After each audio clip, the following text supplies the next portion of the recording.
Hey everybody, I love doing these Photoshop things where I just take a character or an avatar and chop up every little piece of it into different separate parts where I can just color them and make it look more like I guess it is my OC Mylocke.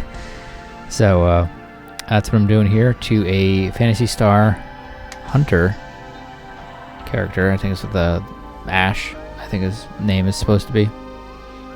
He was in, from what I remember, he was in the little booklet that you get when you get the game probably for the other systems too, but I had it for the GameCube.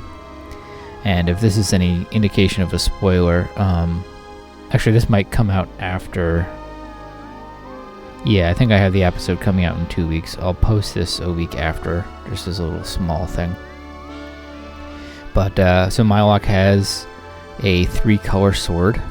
So I just cut those into pieces and found this little extra part of the sword that for some reason didn't get counted in the outer layer. So I added that to it. Really, this is just a lot of patience, and I like to have YouTube on in the background or music in the background. So yeah, just piece out the little parts of his armor and make it more like Mylocke. But I'll put on some music now just to go the rest of the way. I definitely will use this avatar a lot more because it's more like Mylocke than any other thing that I've done before, and I don't know why I didn't think of it before. I love Phantasy Star Online so much based on just the technology and exploring a foreign world, and it kind of goes into both of my stories that I want to tell. Anyways, thanks.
Bye.